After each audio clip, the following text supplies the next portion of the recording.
Imaginen un trozo de tierra desolado y salvaje. En algún lugar de este vasto territorio, un grupo de humanos primitivos ha establecido su residencia.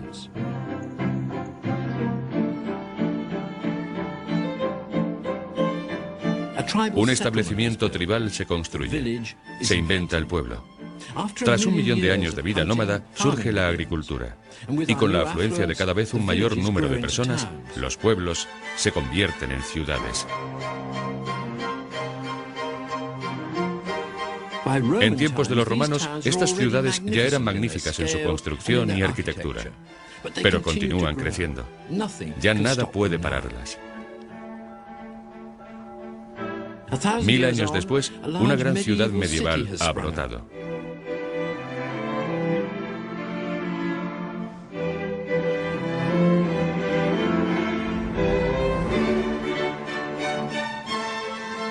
$300 años después, los límites de este nuevo establecimiento se extienden más allá de la vista.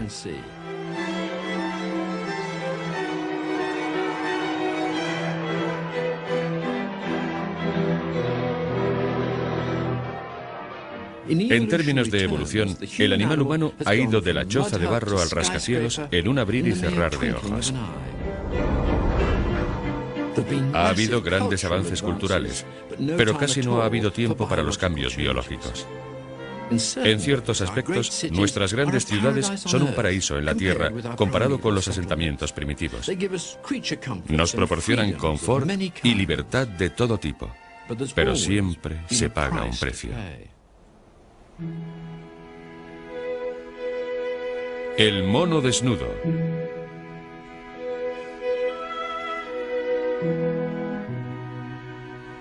Una visión personal de la especie humana por Desmond Morris. El zoo humano. Después de pasar muchos años viviendo en Londres, donde había escrito El mono desnudo, me trasladé a finales de los años 60 a un pueblo de la pequeña isla de Malta en el Mediterráneo. Desde aquí fui capaz de observar el ambiente urbano sin pasión alguna. Aquí, en la paz y tranquilidad del jardín de Malta, decidí escribir una continuación de El mono desnudo. Quería echar un vistazo a la forma en la que el cazador primitivo se había transformado en el hombre moderno de la ciudad. ¿Qué había pasado con todas esas necesidades primitivas? La necesidad de espacios, de territorios, de zonas de caza. Ahora el hombre está encerrado en diminutas celdas dentro de estas grandes ciudades. Desde luego, para algunas personas la ciudad es una jungla de cemento, pero las junglas no son así. Los animales en las junglas no viven apiñados, y ese es el principal problema de la vida en las ciudades modernas. Si quieres ver animales apiñados, tienes que ir a un zoo. Y a mí se me ocurrió que la ciudad no es una jungla de cemento, sino un zoo humano.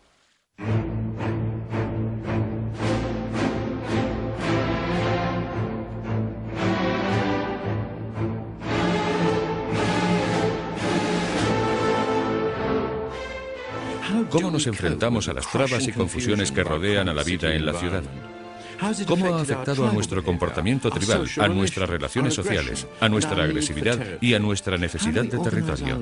¿Cómo organizamos nuestras vidas en este mundo artificial que es el zoo humano? De alguna manera logramos coordinar nuestros movimientos con los de miles de personas que nos rodean en la gran metrópoli.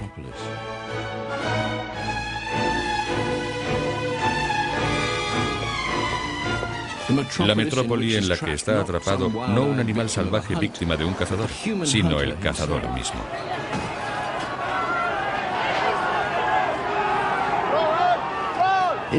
Es inevitable que con unas condiciones tan poco naturales, incluso la increíble adaptabilidad del animal humano algunas veces falla.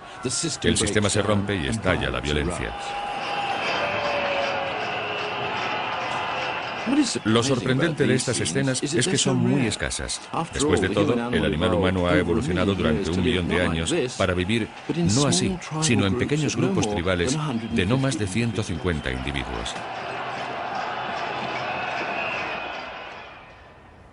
En los poblados de la tribu Dogon, en África Occidental, todavía es posible comprobar este antiguo modo de vida. La clave de mantener esa forma de vida es que no hay presencia extranjera. Las comunidades siguen estando formadas por grupos de 150 personas. Como resultado, todo el mundo conoce a todo el mundo. Esto hace que los pobladores se sientan seguros, pero también conduce de una manera alarmante a unas ceremonias complejas y repetidas.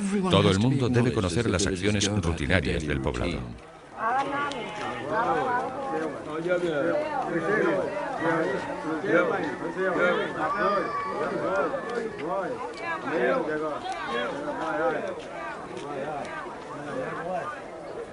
Como todos los nativos de la tribu Dogon se conocen entre sí, en raras ocasiones están solos, y cuando se mueven de un sitio a otro por el interior del poblado, prefieren hacerlo en pequeños grupos en lugar de hacerlo en solitario. Para el habitante de la ciudad moderna, la gran diferencia es que ahora está rodeado por una gran cantidad de desconocidos. No puede conocerlos personalmente a todos ni saludarlos a todos, porque no terminaría su viaje. De modo que evita cualquier contacto pretendiendo que no hay nadie. Aunque sea algo poco natural, el ser humano camina entre la multitud como si lo hiciera entre los árboles del bosque. Cuando el hombre de la tribu dejó atrás su poblado y se fue a la gran ciudad, se enfrentó a un nuevo problema. Esta es la guía telefónica de Los Ángeles. Contiene millones de nombres. Los Ángeles ha crecido tanto que es tan grande como la mitad de Bélgica.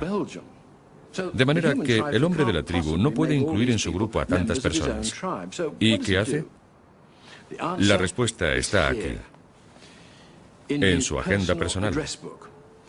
Esta es su tribu. En ella figuran los nombres de su familia, amigos, parientes y compañeros.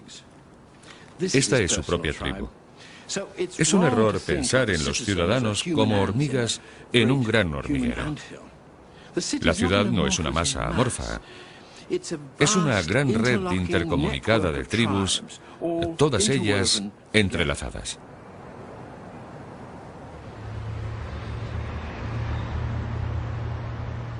Desgraciadamente para el ciudadano moderno, no siempre puede permanecer en el seno de su propia tribu. Con frecuencia, debe salir a un territorio extraño. Y para protegerse de las presiones sociales a las que es sometido, ignora a todos los que le rodean. En momentos como este, no sorprende que trate a un cuerpo caído como si fuera un trozo de madera y lo ignore.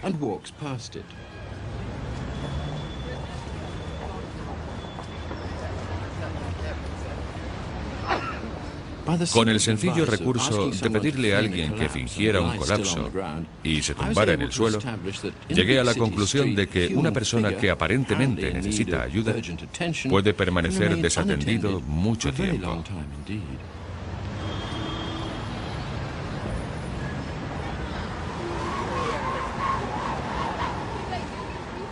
No es que en esta localidad los habitantes sean despiadados, es que en la ciudad es prácticamente imposible reaccionar emocionalmente ante cada persona como si perteneciera a tu propia tribu.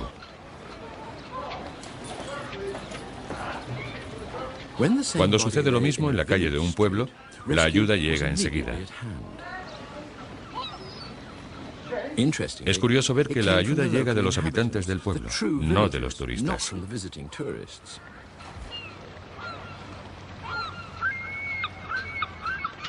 Uno de los cambios en el comportamiento que ha tenido lugar en el paso desde la tribu a la supertribu es una disminución dramática de este tipo de atenciones personales.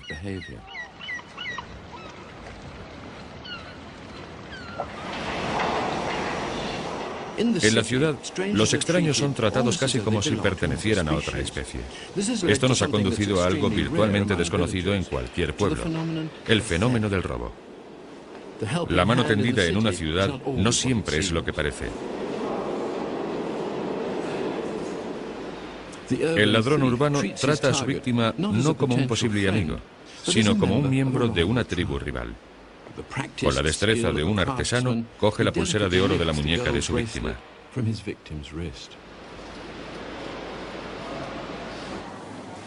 Esta tendencia al robo empieza desde joven. Una cámara oculta nos permite observar a este pequeño grupo de jóvenes ladrones que opera con habilidad en un establecimiento.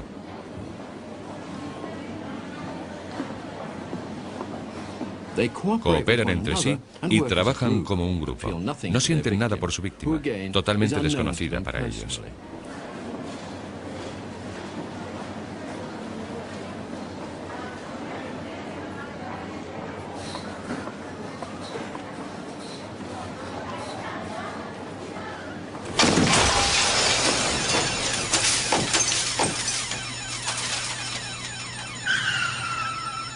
Los grandes almacenes resultan impersonales y el hecho de robar se convierte en un juego excitante llevado a cabo por tribus urbanas para las que el crimen se ha convertido en su forma de vida.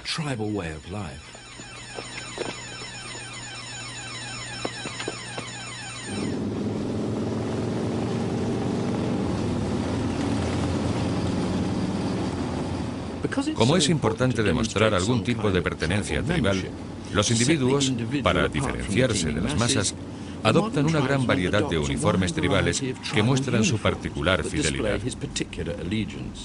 El cuero negro de estos ángeles del infierno y las chaquetas a rayas de las regatas de Henley son reconocidas al momento como insignias tribales.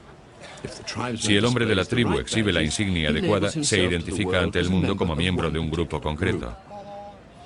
Compartir sus costumbres, su educación, su forma de hablar y sus colores con los que le rodean le hace sentirse fuerte.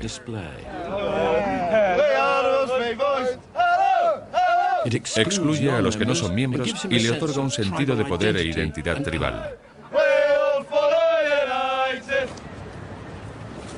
Incluso cuando las señales tribales son suaves, el compartir un vestuario parecido hace que los miembros del grupo se sientan más seguros, más cómodos.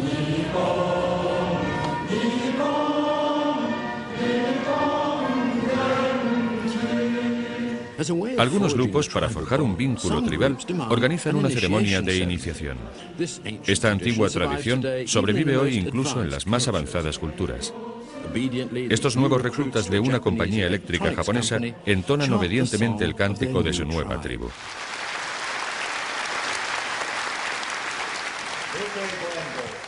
Con gran respeto, son presentados a los ancianos de la tribu, colocados en una tribuna elevada. Y todos juntos prometen sometimiento por el bien de la compañía.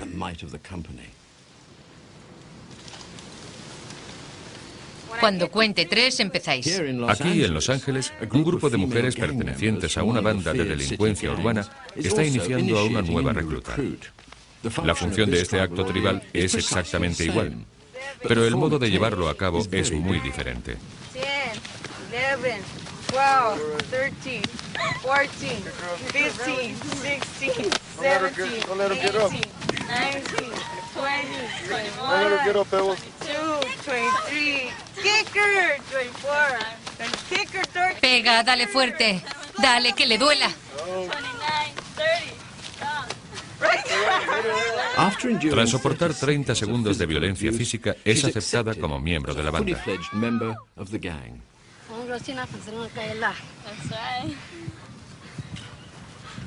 ¿Qué tal estás? Great. Muy bien. I'm down and crazy. Una vez que el grupo tribal se ha establecido, debe demostrar repetidamente su existencia.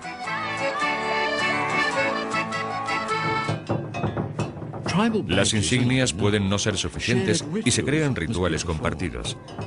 Los miembros de la tribu deben complacerse con actividades extravagantes y únicas que les diferencia de las demás tribus.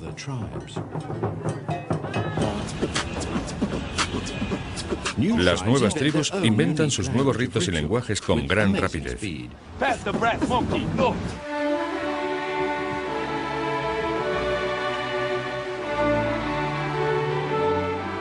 Otras, con antiguas tradiciones como la masonería, a veces realiza actos asombrosamente elaborados, aunque realmente extraños para el intruso. Sean cuales sean las razones específicas dadas a estos rituales por las diferentes tribus, todos tienen en el fondo el mismo significado: reforzar el sentido tribal de los miembros que la componen.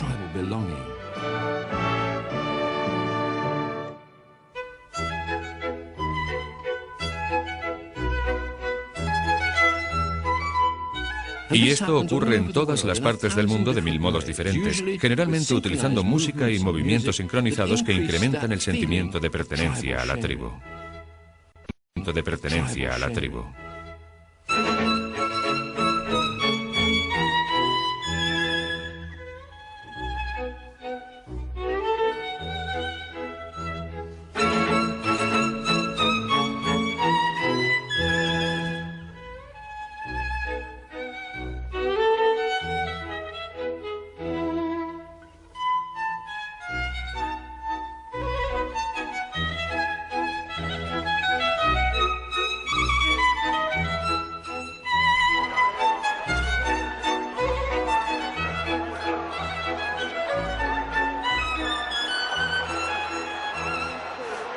Esta cualidad tribal rítmica compartida se rompe en momentos de gran intensidad. Entonces, el individuo de la tribu olvida a sus compañeros y se pierde en el éxtasis o en la armonía del momento.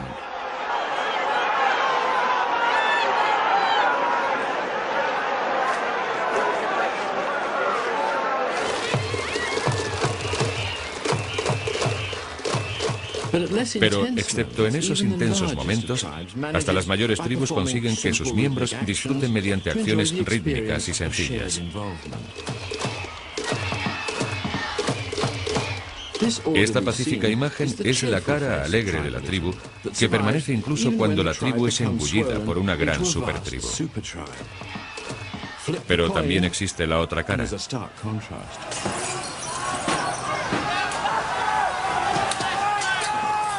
Esta tribu de estudiantes coreanos mantiene un violento enfrentamiento con la tribu de la policía coreana. Los miembros de cada grupo actúan con el apoyo de sus compañeros y son conducidos por su sentido de la lealtad.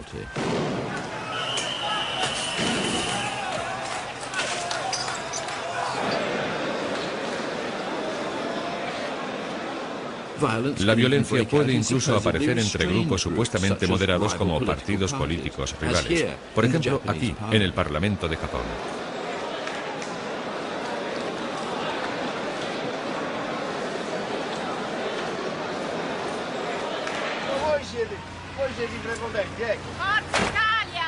Cuando surge la violencia, es más fácil observar cierto tipo de acciones.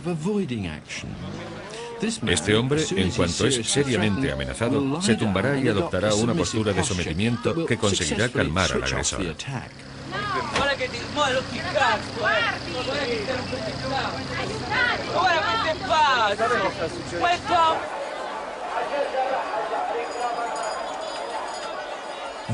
Amenazas visuales y verbales pueden solucionar conflictos sin que se produzca un derramamiento de sangre. En las peleas verdaderas, incluso el ganador puede resultar lastimado, por lo que todos los animales, no solo los seres humanos, procuran evitar el contacto físico. De modo que la mayoría de las disputas se solucionan con amenazas y contraamenazas más que con auténticas peleas.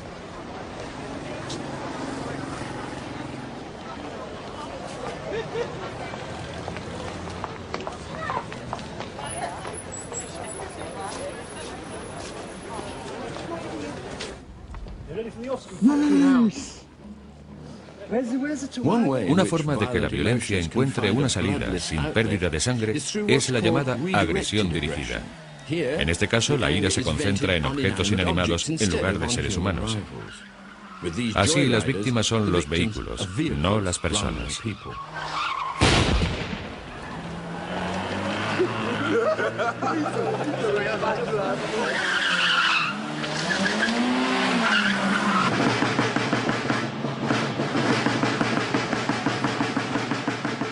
Uno de los ejemplos más espectaculares de estilizada agresión es el llamado Palio, que se celebra 2 veces al año en Siena. A primera vista, uno puede pensar que se va a celebrar una batalla entre las principales tribus de la ciudad. Se reúnen todos los síntomas de la preparación de una batalla de antiguas épocas. Banderas ondeantes, uniformes militares, redobles de tambores. Los colores de las diferentes tribus son portados por toda la ciudad, aumentando la intensidad del momento.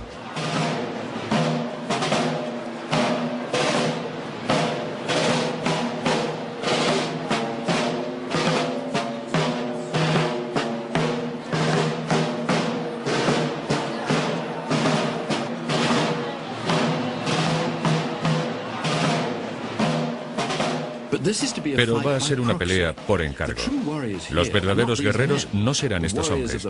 Los soldados del Palio no son humanos, sino equinos. Será una lucha entre caballos a los que se les permite entrar en la iglesia para ser bendecidos antes de que empiecen los combates.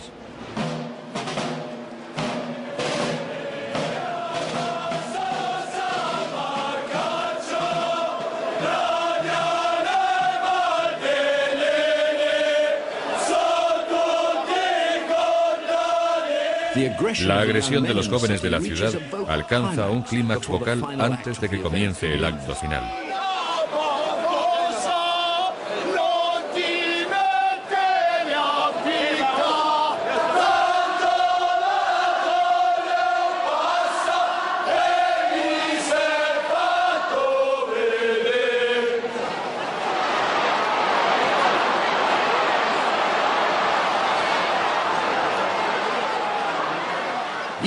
Cada caballo representa a una de las antiguas familias de Siena y lleva sus colores.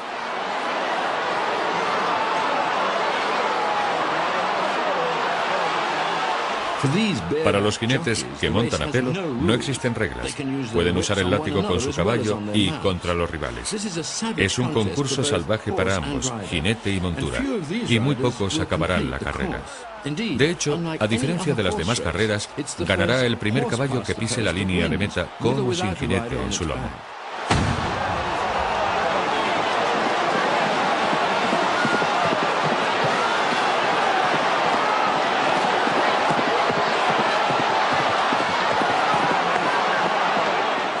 Tras varios días de preparación, la carrera solo dura 90 segundos.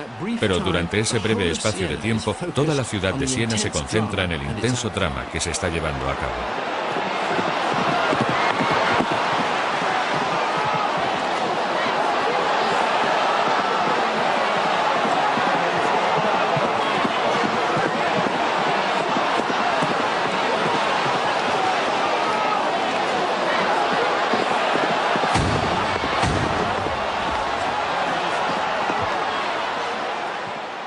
Este ritual estilizado de rivalidad tribal vacía las agresiones de la población y limita la violencia de la ciudad durante el año. Está demostrado que Siena posee el índice criminal más bajo de Europa.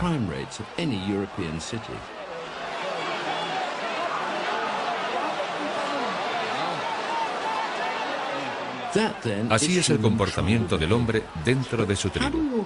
Pero, ¿cómo nos organizamos fuera de la tribu?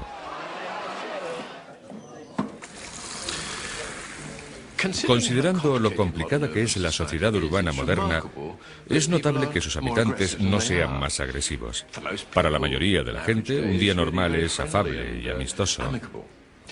¿Cómo lo hacemos? Hasta cierto punto es porque nos juntamos con personas como nosotros. Tenemos un grupo de personas con el que nos sentimos cómodos. Estamos a gusto con nuestros amigos y con personas que son como nosotros. De modo que la sociedad se organiza por niveles. Cada uno se encuentra en su nivel como en su casa.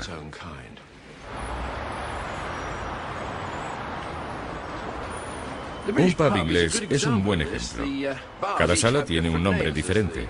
Así, el salón social, el de fumar y más abajo el salón público. La gente va a la sala en donde se hallan sus amigos, donde se sienten acogidos. Y eso reduce fricciones. También, por supuesto, es la base de la jerarquía social. Esta asamblea de masáis en África Oriental demuestra que las clases sociales son evidentes. Se colocan en tres filas. La clase alta delante, la clase media en el centro y la clase baja detrás. En la fila delantera están los ancianos de la tribu. El jefe demuestra su rango mediante el bastón de ébano y los demás ancianos llevan su espantamoscas y muestran sus orejas largas y decoradas. Los ancianos de la segunda fila llevan las orejas enrolladas en espera del día en que puedan ascender a la fila delantera. Y en la tercera fila se sientan los guerreros, que muestran su rango manteniendo erguidas sus afiladas lanzas. Cada cultura tiene su modo de mostrar sus diferentes clases sociales. Y para los extraños, no siempre es fácil descubrir las normas que rigen en cada caso. Si somos invitados a esta sala de juntas japonesa, es fácil que nos sentemos en la silla equivocada. Cada puesto ha sido cuidadosamente estudiado, y el rango de cada ejecutivo se define por la distancia que existe entre él y el director.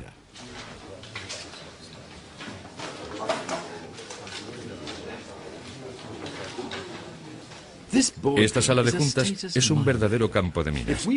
Si se nos sirve una taza de té, podemos estar tentados de beber inmediatamente. Pero en este mundo perfectamente estructurado, cometeríamos un error garrafal.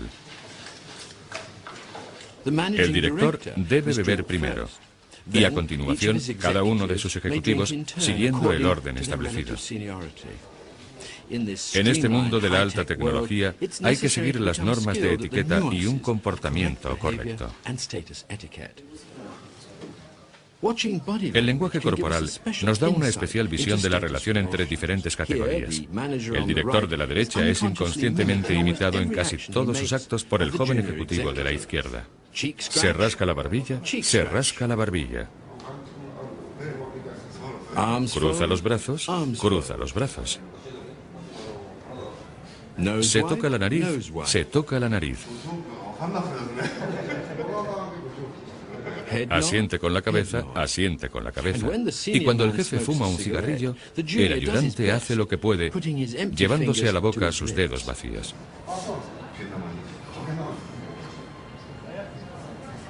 Una de las formas básicas de mostrar la pertenencia a la alta sociedad es el aumento de tamaño. A la monarquía reinante hay que colocarla en una plataforma elevada con un gran artilugio en la cabeza. En el caso de la reina, una corona. En el del arzobispo, una mitra.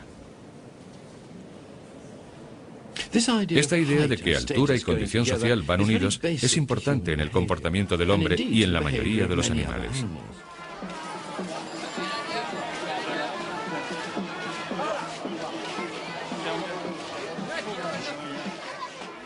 Si el individuo de alto nivel social es pequeño, como en el caso de esta virgen Kumari en una ceremonia nepalí, el trono en el que debe sentarse ha de ser alzado más de lo normal para compensar su diminuta figura y para colocarla en el elevado lugar que le corresponde.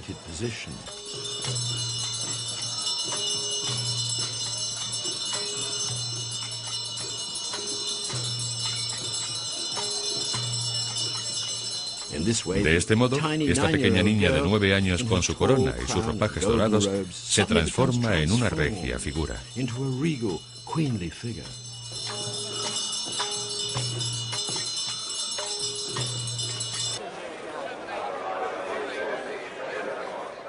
Las normas sociales locales son tan familiares para las personas que las conocen que a menudo éstas creen que son entendidas de un modo universal, pero este no es el caso. Si un hombre perteneciente a una tribu de otras tierras viera esta escena, podría equivocarse respecto a la categoría social de los asistentes. Desde aquí pensaría que los individuos con brillante vestuario, montados a caballo, eran los miembros dominantes de este grupo en particular. Pero, por supuesto, estaría cometiendo un error. No sabe que los colores que portan pertenecen a los propietarios de los caballos y no a ellos. Si se fijara todavía más, vería que el jinete brillantemente vestido se toca educadamente la gorra, revelando la verdadera relación social entre ambos. De nuevo, la alta categoría social de la figura de azul queda revelada cuando el jinete a caballo se toca la gorra al pasar.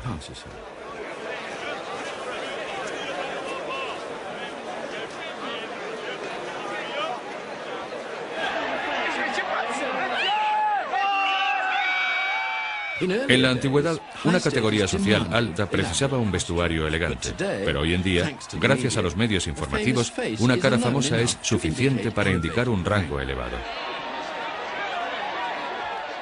Al llevar deliberadamente un vestuario inapropiado para la ocasión, el individuo de alto nivel social parece querer decir, con arrogancia, que no necesita disfraces, que es grande sin ellos.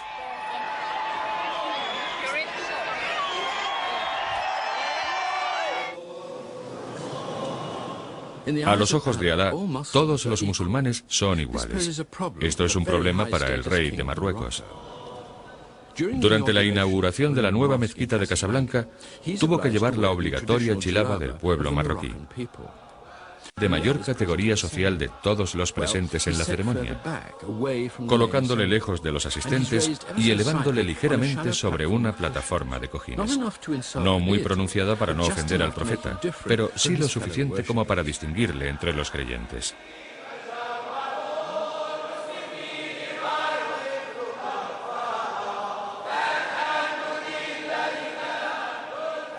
Más revelador es el comportamiento de las demás personas cuando se aproximan a él. Se inclinan tanto que cuando le hablan deben literalmente elevar la vista. De modo que, en especiales circunstancias, la categoría social puede mostrarse gracias a las acciones de los subordinados.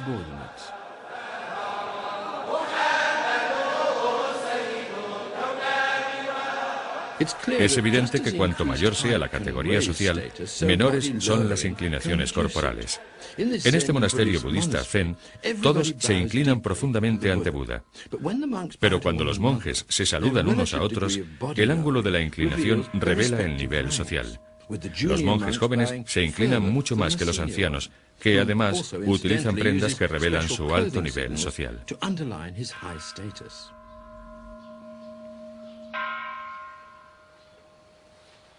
En ocasiones, una categoría social se demuestra con elementos inusuales. Esta novia masái no solo debe mantener la mirada baja como muestra de subordinación, sino que, además, debe llevar excrementos sobre su afeitada cabeza como modo adicional de enfatizar su bajo nivel social en esta ceremonia. Para poder apreciar perfectamente el origen de todas estas formas de inclinaciones corporales, solo tenemos que observar lo que sucede cuando las personas son gravemente amenazadas de muerte. Para reducir el riesgo de un brutal asalto, estos estudiantes rebeldes de Bangkok se postran intentando que su cuerpo se reduzca de tamaño todo lo posible. Aquí yace en ambos sentidos de la palabra el origen de este acto de sometimiento. Igual que para otros animales, grande para el hombre significa poderoso. Es algo básico y primitivo. Y cuando observo este pequeño pueblo, comprendo que si no supiera nada de sus habitantes, supondría que el individuo dominante vive en el gran edificio construido en el centro del pueblo, rodeado por sus subordinados. Por supuesto, este es el caso. Solo que en nuestra especie, el miembro dominante del grupo está presente solo en espíritu.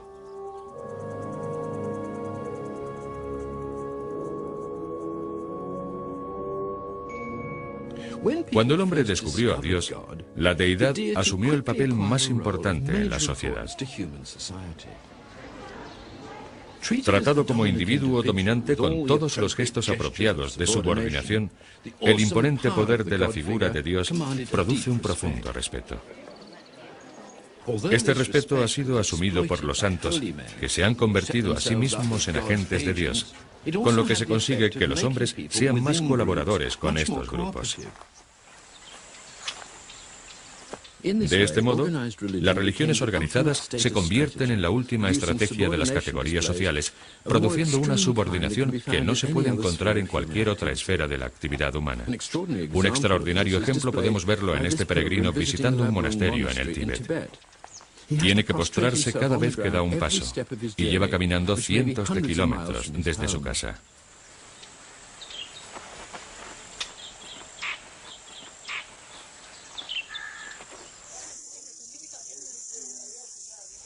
Crear una jerarquía social es una de las dos maneras de organizar una tribu.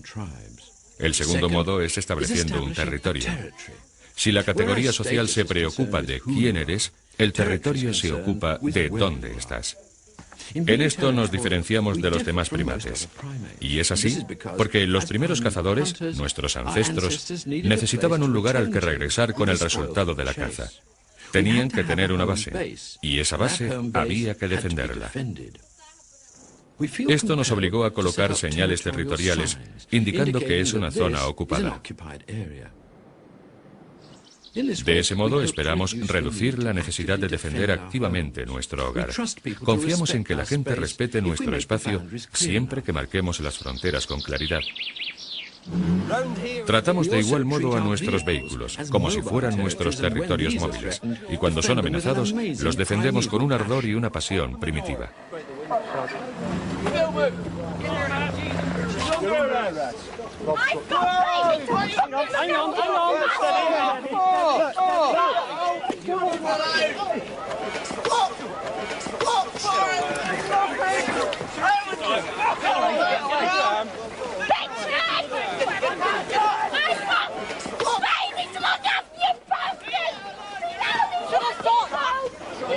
I'm staying in this car. I'm staying with him. Right now, I'm staying with him till he goes. I'm staying with him.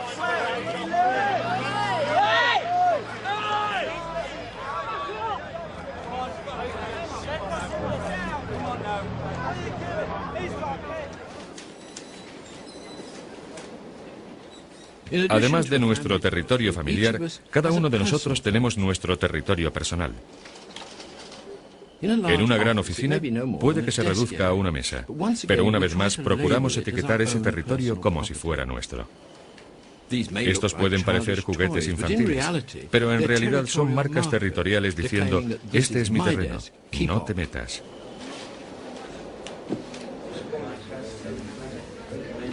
¿Son fuertes las marcas territoriales? Vamos a hacer un experimento. He dejado mi gabardina en ese banco. Vamos a ver cuánto tiempo dura ahí sin que nadie se siente.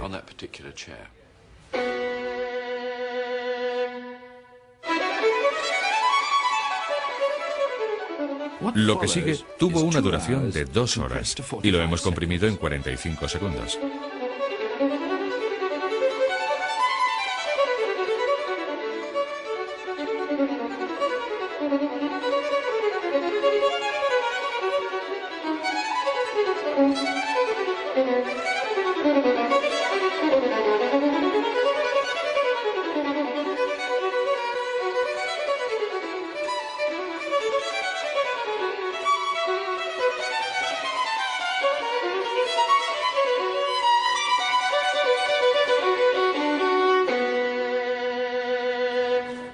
Al igual que otras especies, nuestro espacio personal es como un territorio invisible rodeado con un escudo que nos acompaña allá donde vayamos y que nos separa de los demás.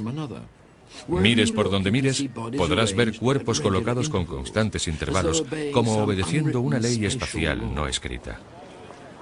En el mundo de hoy, el espacio personal es a menudo un premio. Este es un hotel capsular en Tokio, donde los dormitorios son un poco mayores que el último territorio personal, el ataúd. Como contraste, esta suite de un hotel de Las Vegas, la mayor del mundo, solicitada por los grandes personajes de la alta sociedad.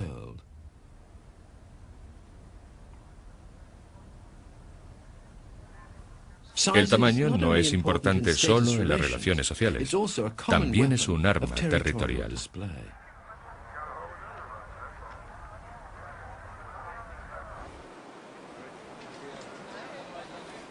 Vayamos donde vayamos, nos gusta establecer territorios temporales. Sin un espacio bien definido, nos sentimos perdidos.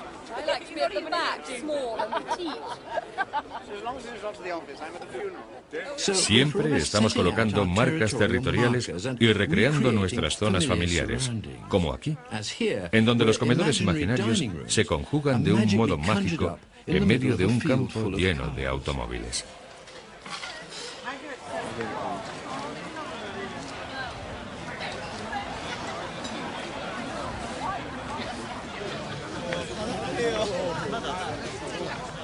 A veces nos permitimos el placer de lo que llamaríamos territorios en potencia. En Japón, cuando las flores de los cerezos van a caer, las gentes dejan sus casas y mediante rústicas marcas territoriales establecen y defienden una pequeña porción de terreno en pleno parque público.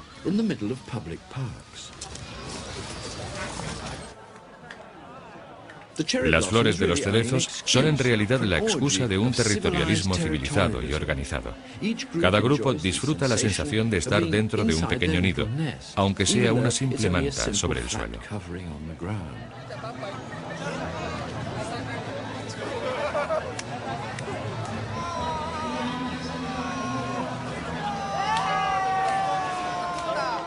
Y se sientan bajo los árboles, hora tras hora, comiendo, bebiendo, hablando y disfrutando la vista.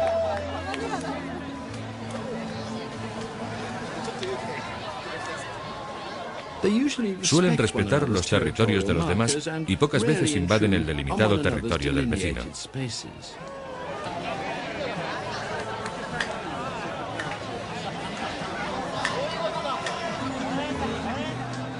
A veces hay breves disputas como esta a causa de las estrictas convenciones territoriales, pero son muy escasas y terminan con rapidez.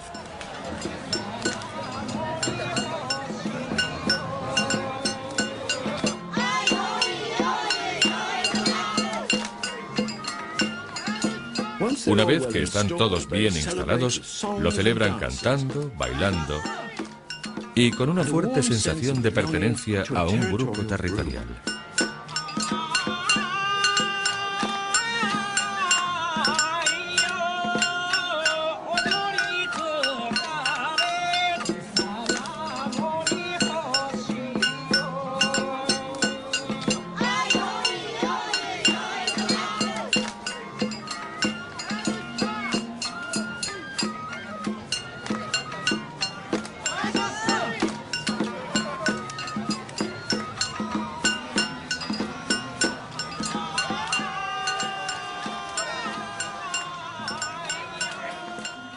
Esto sucede una vez al año.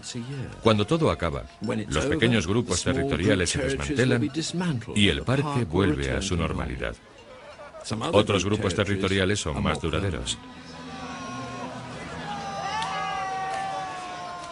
En ciudades donde las bandas de jóvenes han creado una subcultura rebelde, a menudo existe una vuelta a la primitiva y salvaje forma de vida tribal.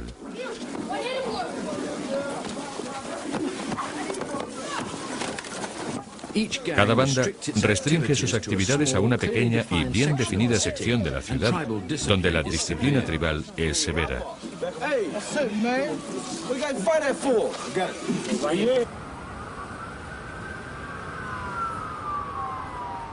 Aquí, en el centro de la tierra de las bandas, en Los Ángeles, las paredes y los muros están cubiertos de pintadas. Hay signos visuales por todas partes.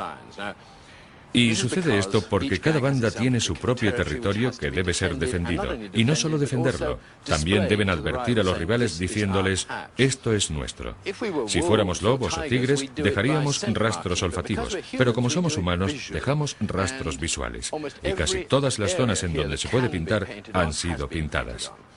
Casi todas las marcas indican, este es nuestro territorio. Para mucha gente esto es vandalismo puro y duro, pero para los miembros de las bandas es un lenguaje privado de gran importancia. Aunque estas bandas se hayan apartado de la sociedad oficial, están sin embargo regidas por rígidas normas creadas por ellos mismos. Deben aprenderse las señales manuales de su banda, vestir la ropa apropiada y decorarse el cuerpo con tatuajes. El año pasado hubo más de 800 asesinatos de miembros de bandas que están permanentemente en guardia a la espera de posibles ataques de bandas rivales, aunque para el intruso parezca que están relajadas. Como las pintadas son marcas territoriales importantes, lo más peligroso que puedes hacer en la ciudad de las bandas es pintar sobre el graffiti del otro. Y eso es lo que está sucediendo ahí, en este momento. Un grupo de grafiteros está trabajando sobre las marcas de una banda en particular. Si esta banda se percata de lo que ocurre, se producirá un tiroteo. Para los miembros de las bandas, las peleas a tiros forman parte de la rutina de la vida diaria. El ser humano es una especie compulsivamente tribal y territorial. Si los mandatarios de la sociedad moderna no ofrecen unos términos aceptables de tribalismo y territorialismo, los que no los acepten se lo echarán en cara.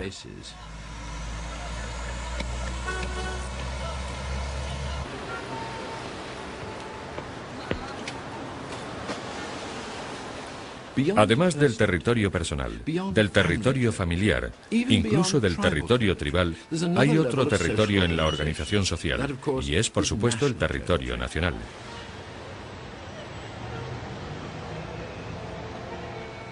Si miras en cualquier calle de Nueva York, puedes ver señales, emblemas, símbolos, colores y banderas. Cualquier calle de Nueva York, puedes ver señales, emblemas, símbolos, colores y banderas que reflejan la importancia de la lealtad nacional.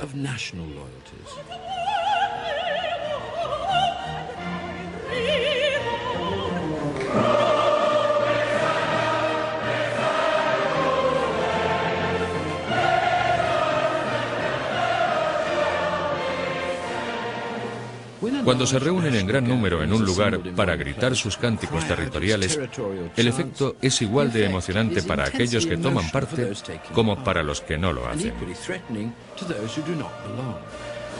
De hecho, para otros grupos nacionales, estos actos pueden ser ofensivos, como por cierto lo eran en sus orígenes.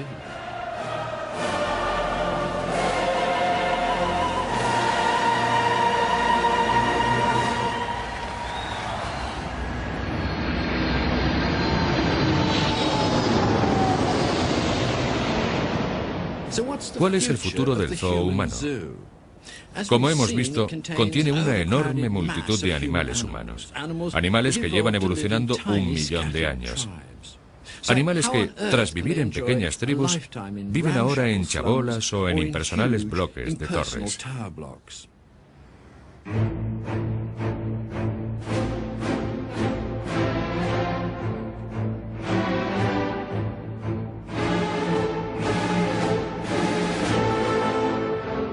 Ya sabemos, gracias a los estudios de otros animales, que un exceso de población causa un estrés agudo. Y también sabemos que este estrés puede dañar el sistema inmunológico del cuerpo. Este proceso puede aplicarse al animal humano y a menos que ralenticemos el crecimiento de la población, un exceso de seres humanos puede provocar oleadas de enfermedades y epidemias. Hace 30 años vivían 3.000 millones de personas en el mundo. Hoy esa cifra se ha duplicado, lo que significa congestión y un caos diario para muchos habitantes de las ciudades. Pero, ¿por qué queremos vivir en las ciudades? ¿Por qué no volvemos a la sencilla vida tribal, a un pueblo como este? Aquí hay mucho espacio y una atmósfera serena y poco problemática. Al vivir aquí escapas del estrés, de la polución y de la violencia de las ciudades. Así que, ¿por qué no nos quedamos aquí? La respuesta es la libertad personal y la sensación de que en la ciudad todo es posible.